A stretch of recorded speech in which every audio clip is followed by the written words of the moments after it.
Okay, isang mapagpalang araw ulit sa ating lahat mga kapatid. Muli tayong nagbabalik at tayo po ay patuloy na maghahatid ng salita ng Panginoon dito po sa ating, channel. So, nasa episode 78 na po tayo mga kapatid at, marami ang, nagsasabi na ang kaligtasan ay nagmumula rin kung kani-kanino. Kaya nga do'n sa ating pinag-aaralan na topic, ang tungkol sa langit, makikita natin kung papaano ba makarating sa langit o magkaroon ng buhay na walang hanggan. So, sa last episode natin, pinag-usapan po natin yung ang makakapasok sa langit ay yung ano, yung, binigyan ng glorified body o yung binigyan ng katawang hindi namamatay, hindi nabubulok at hindi binubuo ng dugo at laman.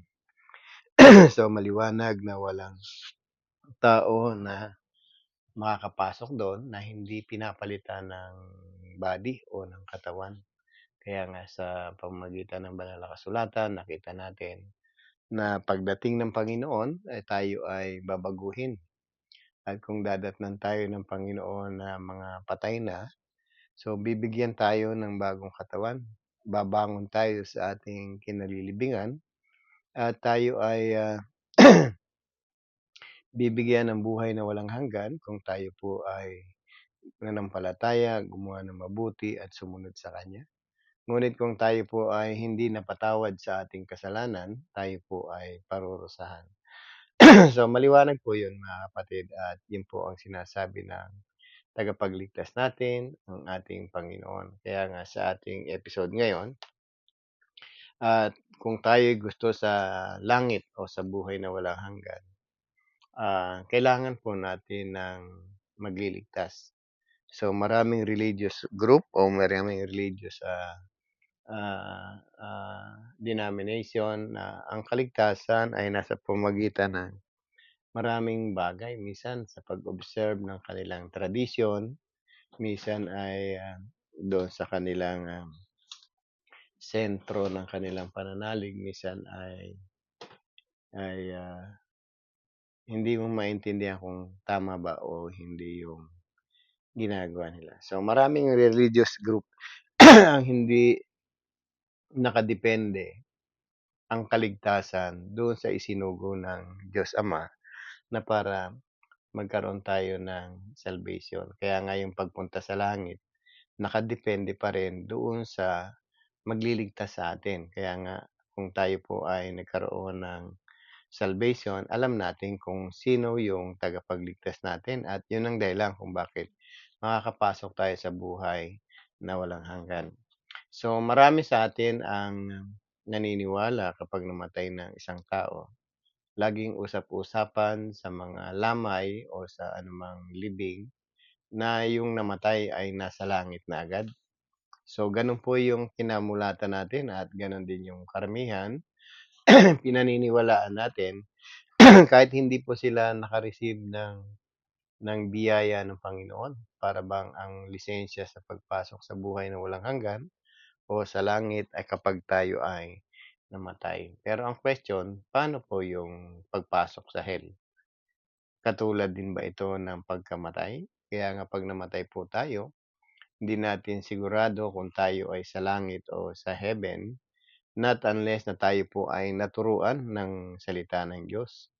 Ang salita ng Diyos ang instruction sa atin na iniwan ng Diyos sa atin para tayo ay makamit natin yung buhay na walang hanggan. Kaya nga marami sa atin ang hindi pa alam kung papaano makarating sa langit o sa buhay na walang hanggan. Kaya nga dito sa ating mga pinag-aaralan sa episode ng Heaven, tayo po ay nasa episode 78 na. I-share ko sa inyo ang isang dahilan kung bakit makakarating tayo doon sa buhay na walang hanggan o magkakaroon tayo ng paninirahan doon sa langit. So, may sinasabi ang Panginoon kasi nung isinugo niya yung kanyang bugtong na anak sa John 3:16. Ang sino man sumampalataya sa kanya ay hindi mapahamak kundi magkaroon ng buhay na walang hanggan. So kung titingnan natin mga kapatid, ang isang papasok sa buhay na walang hanggan o magkakaroon ng buhay na walang hanggan o sa langit ay isang taong nananampalataya doon sa isinugo ng Diyos, which is ito yung bugtong na anak. Kaya nga po ang pananampalataya natin nakadepende sa mga tao o nakadepende doon sa mga bagay o sa isang, religious organization. So, suriin po natin yung ating pananampalataya. Baka hindi po 'yan makapagdala sa atin sa langit o sa buhay na walang hanggan. So, kung titingnan natin, liliwanagin natin yung John 3:16. Ang nais ng Panginoon ay manalig tayo sa Kanya. Sino yung Kanya doon? Yung isinugo ng Diyos Ama na bugtong na anak. So, marami sa ating may pananampalataya.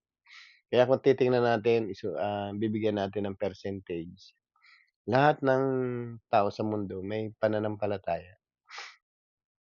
Kaya nga makikita natin diyan sa John 3:16, anong klaseng pananampalataya ba yung nais ng Diyos sa atin para tayo magkaroon ng buhay na walang hanggan. Kung bibigyan natin ng ibang, pagkakataon yung ibang denomination, for example lang, hindi po ito paninira sa ibang, relihiyon. For example, sa mga Muslim kasi napunta po ako sa Saudi Arabia for 16 years. So, nakita ko po yung kanilang mga religious, rituals and activity. So, ang kaligtasan para sa kanila kapag sumunod ka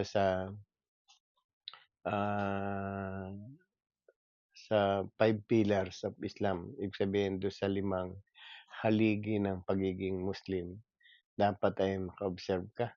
So, isa po yung pag-ikot sa Kaaba. Yung Kaaba po yung black box na iniikutan ng mga Muslim during Hajj. Kaya nga kung ang kaligtasan ay tama, ibig sabihin kung ang kaligtasan ay kailangan nung pag-ikot sa Kaaba, so tayo pong lahat ay magiging ano, magiging, mapaparusahan kasi hindi po tayo basta makakarating doon sa Madina o para umikot doon sa Kaaba kasi nga wala tayong passport o wala tayong pamasahe, wala tayong visa. So, ibig sabihin ang pag-ikot sa Kaaba, kung tayo ay maliligtas dahil doon, ito'y para lamang sa mga tao na malapit doon at may authority na makapasok doon. So, ibig sabihin non-Muslim cannot enter to that place para umikot sa Kaaba. So, kawawa naman yung iba. So, ibig sabihin ang kaligtasan ay magiging selfish ang Diyos dahil para lang sa mga Muslim. Kung bibigyan naman natin ng, pananaw yung iba tulad ng mga Hindu, so sa pananampalataya nila, ang dami nilang kinikilalang, Diyos na kung sino-sino at hindi natin alam kung sino talaga yung Diyos na magliligtas sa kanila. So, maraming gods and goddesses po ang ibang mga religion, kaya nga nakakalito. Pero sa Diyos na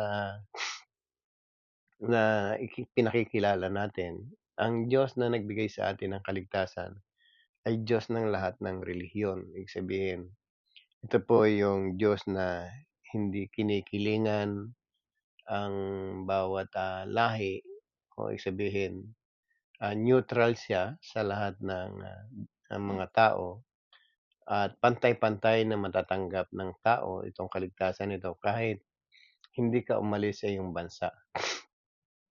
Kaya nga kung meron tayong sinasampalatayanan, ito ba yung Diyos na gustong magbigay sa atin ng buhay na walang hanggan? Kaya kung maniniwala tayo sa mga nag-o-offer sa atin ng buhay na walang hanggan o makarating sa langit, so sino yung ating pakikinggan? Ang Diyos ba na lumikha ng lahat ng bagay o yung Diyos ng mga iba't ibang relihiyon na kinreate lang? So maraming pagkakataon sa buhay natin na hindi po tayo nakakapagsuri kaya nga sa ganitong sitwasyon, ginagawan po natin ng paraan sa maiksing, video na katulad nito ah, pinaliliwanag natin kung papaano tayo makarating sa heaven. So, yung mga nangamamatay kasi para bang namatayan na sila, nadadaya pa sila. Kaya nga akala ng marami 'pag namatay na, ipinasok sa simbahan, winisikan ng holy water, sila ay sa langit na. So, malaki pong pagkakaiba ng, Kristyanismo na biblikal. So, bibigyan natin kasi ng percentage ang religion sa mundo. May Hudyo, may Hindu, may Buddhism, merong Islam, may Catholics, so may Kristiyano. So, marami pong maraming religion sa buong mundo. Kaya nga, kung susuriin natin at bibigyan natin ng pansin yung sinabi ng Panginoon, mag-ingat kayo sa mga bula, propeta. So, babagsak na marami pong nagtuturo na bula ang propeta pagdating sa pagkakaroon ng buhay na walang hanggan. Maraming hindi kayang ituro ang pagkakaroon ng buhay na walang hanggan dahil iba't iba yung reference na pinanggagalingan ng kanilang katuruan. Kaya nga kung tayo po ay naniniwala sa Diyos, naniniwala din tayo doon sa kanyang mga salita at ang salita niya ay nakasulat sa banal na kasulatan.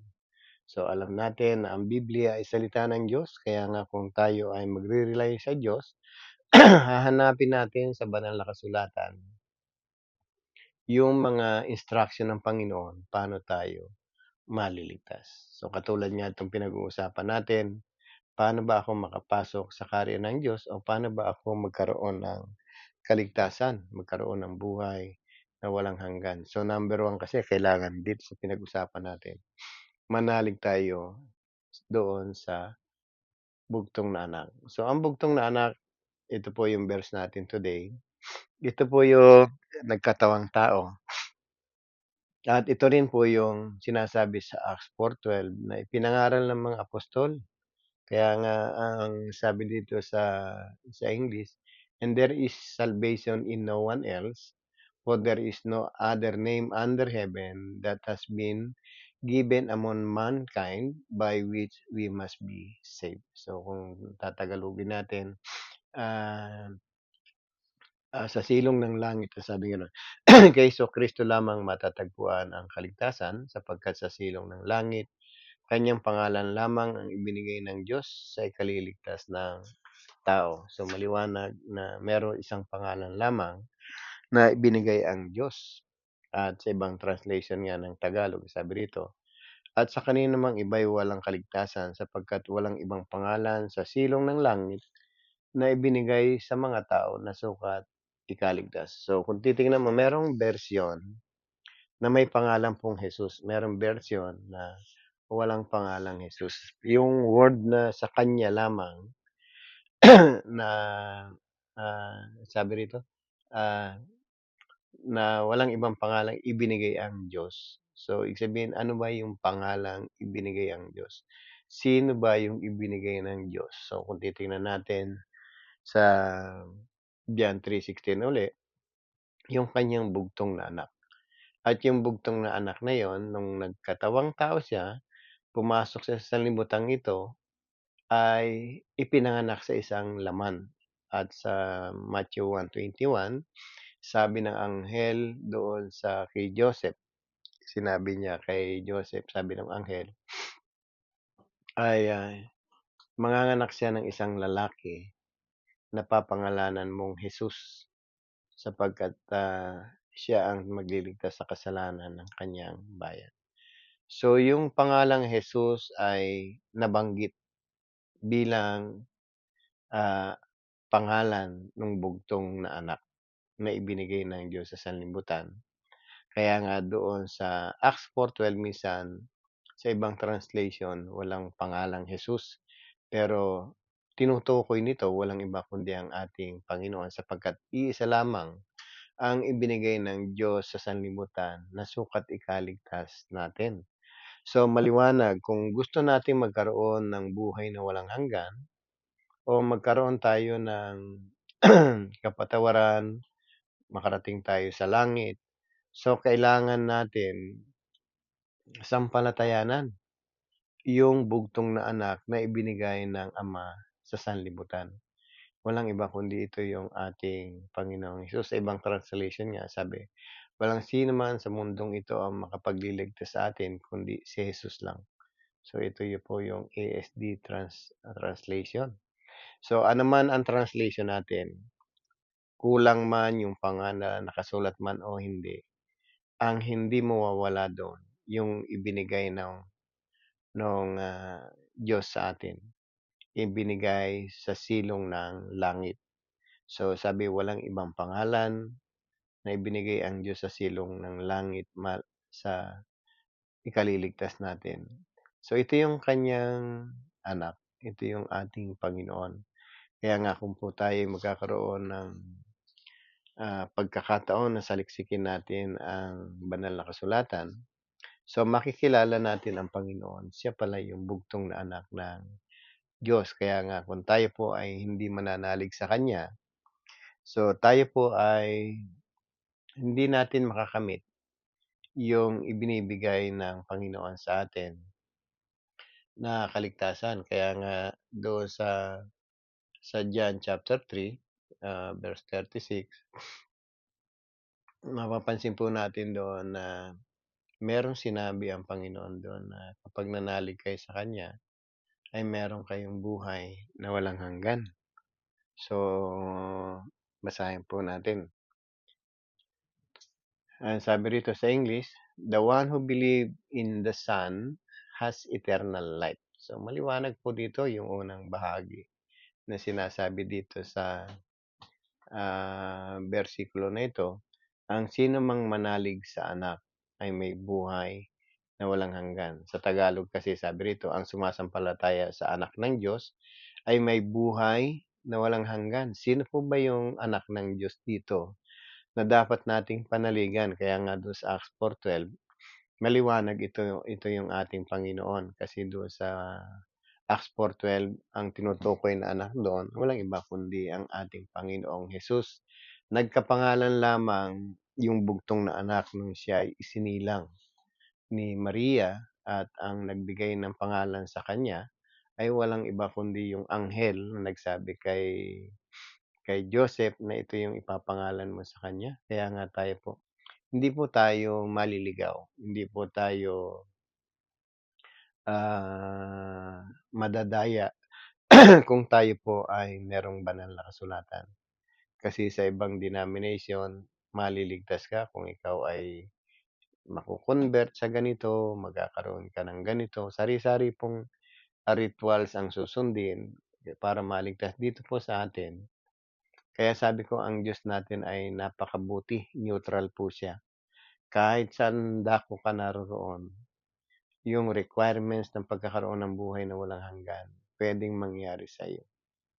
At walang iba kundi itong pananampalataya sa bugtong na anak. Kaya nga tayo, mga kapatid, ang buhay natin kung tayo po ay naniniwala sa langit o naniniwala tayo sa buhay na walang hanggan, so kailangan po nating manalig doon sa bugtong na anak. Kaya nga po tayo nagtuturo ngayon para ipaalam natin ano naman yung dahilan ng ano yung magiging epekto kung hindi siya yung pananaligan natin. Ang sabi po sa sumusunod, do sa verse 36 pa rin, ang sabi, "But the one who does not obey the Son will not see life, but the wrath of God remains in him." So, nakakatakot. Ang sabi nga, ngunit ang hindi sumusunod sa kanya ay hindi magkakaroon ng buhay na walang hanggan, kundi mananatili sa kanya ang galit, ang puot ng Diyos. So, tayo po mga kapatid ay mamimili lang.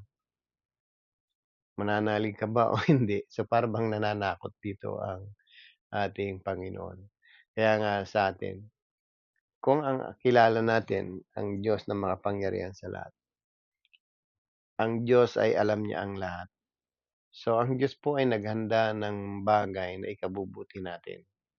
Dahil tayo po ay nagkasala, nahulog tayo sa pagkakasala, Alam ng Diyos na tayo'y parurusahan niya kasi tayo po ay namuhay hindi ayon sa kanyang kalooban. Kaya nga tayo dito sa pag-aaral, pilit nating itinuturo yung kalooban ng Diyos para makabalik tayo sa Kanya at the same time ay magkaroon tayo ng reward sa Kanya. Ito yung buhay na walang hanggan.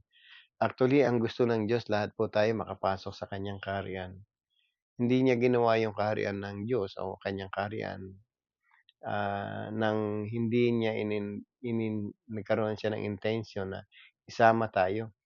Kaya nga sabi ng Panginoon, "Sa bahay ng aking Ama ay maraming silid.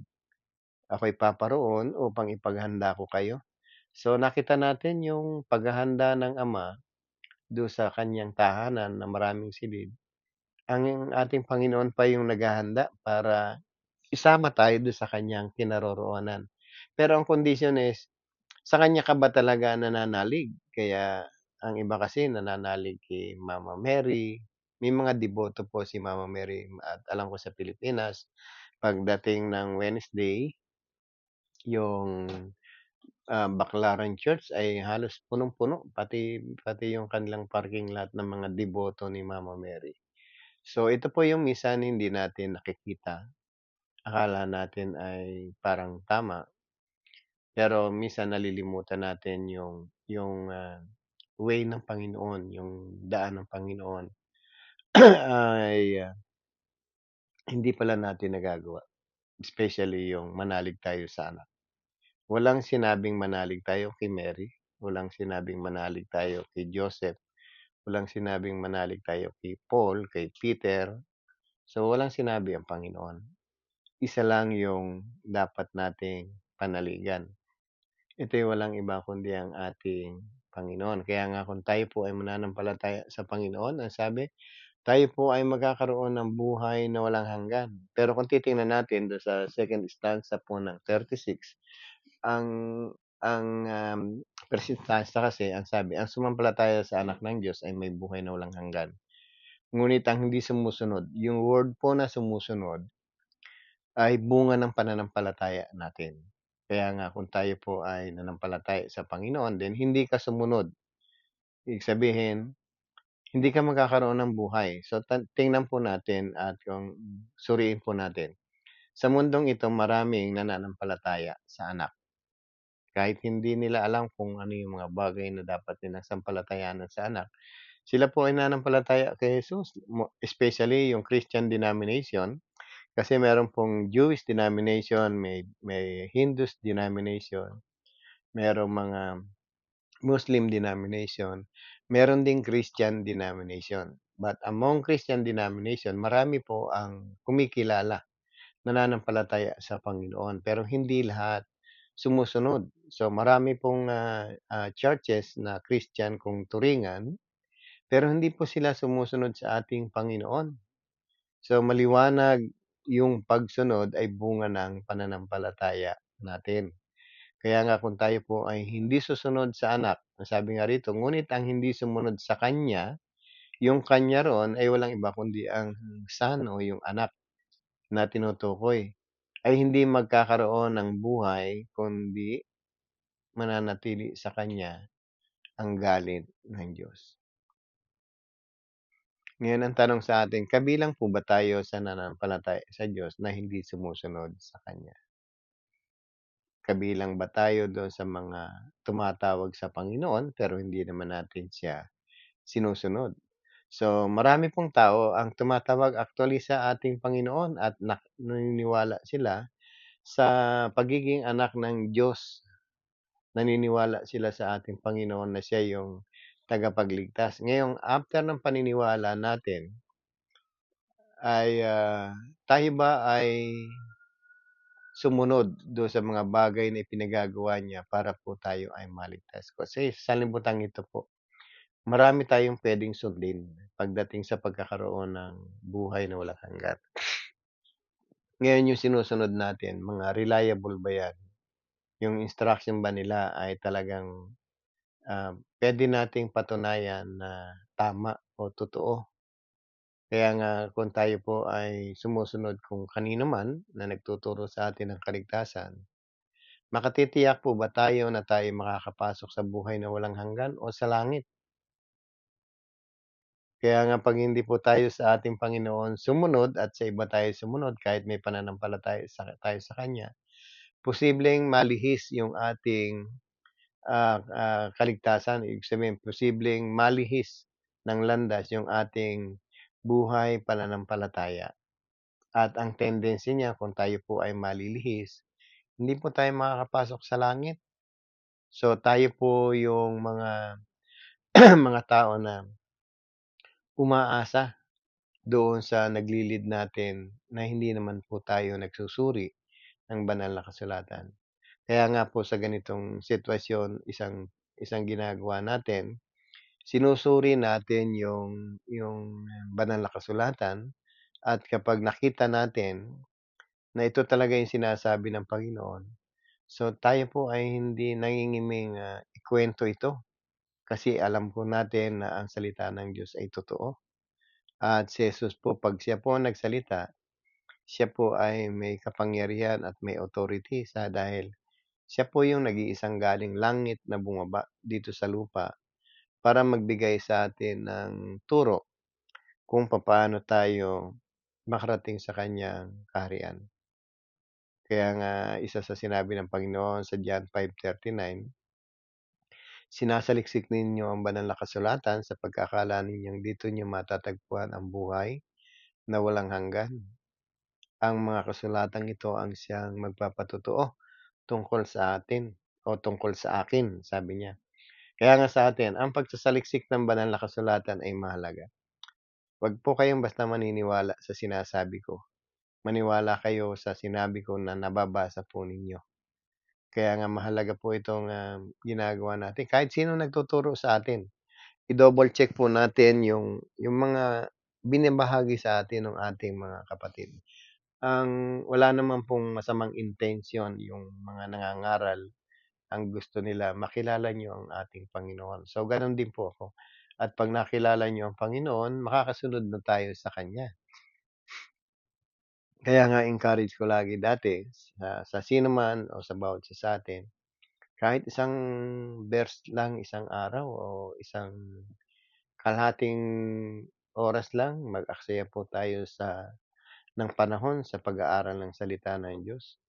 So, marami na po tayong, maraming church goer o maraming miyembro ng church, I mean, na napakadalang pong magbukas ng salita ng Diyos. Kaya minsan 'pag dumating sa kanila yung pagsubok sa kanilang pananampalataya, minsan ang dali din nilang mahatak, ang dali nilang magalit, ang dali nilang kampi-kampi o bahang-bahagi. So, tandaan natin may babala ang Panginoon din sa atin. Sa Galatian yung pagkabaha-bahagi, pagkampi-kampi ay walang puwang sa kaharian ng Diyos.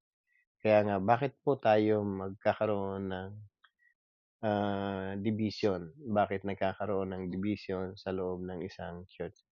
Kasi nga hindi na po tayo united doon sa ating mga pinag-aaralan. Minsan hindi na po tayo naniniwala doon sa mga itinuturo sa atin, especially kapag yung nagtuturo ay ayaw nila talagang, division ang magiging resulta sa loob ng church. Kaya nga sa atin mga kapatid, tayo po ay tinuturuan ng Panginoon lagi sa pamamagitan ng kanyang mga salita. Kaya nga sa pagkakataong ito, nakita natin kung gusto natin magkaroon ng buhay na walang hanggan o makarating tayo sa langit, ang sabi po ng banal na kasulatan, manalig tayo sa bugtong na anak. At yung bugtong na anak na yan, ang sabi sa Acts 4:12, yan lamang ang ibinigay ng Diyos sa silong ng langit na sukat ikaligtas natin. So, bilang kapatid niyo sa Panginoon, isang tagubilin ko lang lagi na sa anak lang po tayo manampalataya. At kapag nananampalataya na tayo sa anak, sumunod po tayo sa kanyang mga, ah, iniuutos sa atin. Kasi yung Great Commission na tinatawag natin after na tayo po ay nabautismuhan ang sabi pa ng Panginoon sa verse 20 ng 28 ng Mateo, "Turuan silang sumunod sa lahat ng pinag-uutos ko." Obedience is must. Kailangan po natin talagang sumunod sa anak. 'Pag tayo po ay naging Kristiyano na, lalo po tayong dapat sumunod sa ating Panginoon. At ang may-ari ng langit, tandaan natin na gusto nating puntahan ay ang Panginoon. So, pagpalain po tayo mga kapatid at nawa sa susunod na pag-aaral natin, dagdagan pa natin yung ating kaalaman para tayo ay makarating do sa buhay na walang hanggan o sa langit na bayan na ini-offer ng Diyos sa atin. Sa muling pagkita-kita po natin at hinihiling natin na patuloy tayong samahan muli ng Panginoon at ibahagi po natin ito sa mga kapatid natin para matulungan natin sila sa espiritual na buhay. Pagpalain po kayo. God bless po sa bawat isa sa atin. See you again.